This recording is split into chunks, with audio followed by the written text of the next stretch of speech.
সকাল সকাল চলে আসলাম ছাদে। আর এখানে আকাশটা মেঘলা মেঘলা দেখে মনটা একেবারে খুশিতে ভরে গেল। আর খুশির ঠেলা এখানে আমি একদম জিঙ্গালালা হু হু করতেছিলাম। তো নাচতে নাচতে আমি চলে গেলাম ঘরে। আর ঘরে গিয়ে আমি রেডিমেডি হয়ে একেবারে বেরিয়ে পড়লাম, কারণ এখন আমি একটু বাইরে যাব। আজকে অ্যাকচুয়ালি আম্মুকে নিয়ে একটু ডাক্তারের কাছে যাব, কারণ কয়েকদিন ধরে আমার আম্মু একটু অসুস্থ।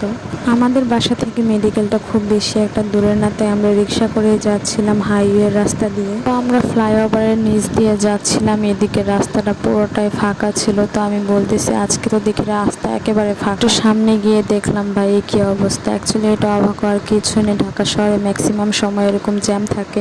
দেখতে দেখতে এখন অভ্যস্ত হয়ে গেছে। আর এখানে দেখেন আমার আম্মুর অবস্থা। আমি তাকে বলছি ছবি ওঠাতে, আর সে ভিডিও করতে। যাই হোক, ডাক্তার দেখে এখন আমরা বাইরে বেরিয়ে যাচ্ছি। ডাক্তার দেখানো শেষ, কয়েকটা ওষুধ দিয়েছে আর কয়েকটা পরীক্ষাও নিয়েছে। এখন আবার আগামীকাল আসতে হবে রিপোর্ট নেওয়ার জন্য। ভাই রে ভাই, কি পরিমাণে গরম পড়ছে বলার বাহিরে। তো আমরা গেটের বাইরে বের হয়ে আসছি। এখন আমরা রিক্সায় চড়ে আবার চলে যাব বাসায়। গরমের জন্য অনেকটা হেঁটে যেতে হবে দেখে আমরা পেছনের গেট দিয়ে বের হয়েছিলাম, কিন্তু এখানে এসে তো কোনো রিক্সাওয়ালা আমাদেরকে নিতেই আসে না। রিক্সাওয়ালা আমাদের মনে হয় আমাদেরকে পছন্দ হইতেছে না। তো অবশেষে একটা রিক্সা পেয়ে গেলাম, আর আমি আর আম্মু এখন রিক্সায় চড়ে বসলাম। এখন রিক্সায় চড়ে চলে যাচ্ছি আমরা বাসায়। তো এখন আমি আমার বাসায় যাব না, যাব আম্মুর বাসায়, কারণ আজকে আমাদের বাসায় মেহমান আসবে। ভাইরে ভাই, ঢাকা শহরের জ্যাম কখনোই শেষ হবে না। তো যাই হোক, জ্যাম জট পাইয়ে বাসায় চলে আসছি। আর আসতে আম্মু এখানে পোলাও চাল, মশলা আর মুরগি সব আমার হাতে ধরাই দিছে।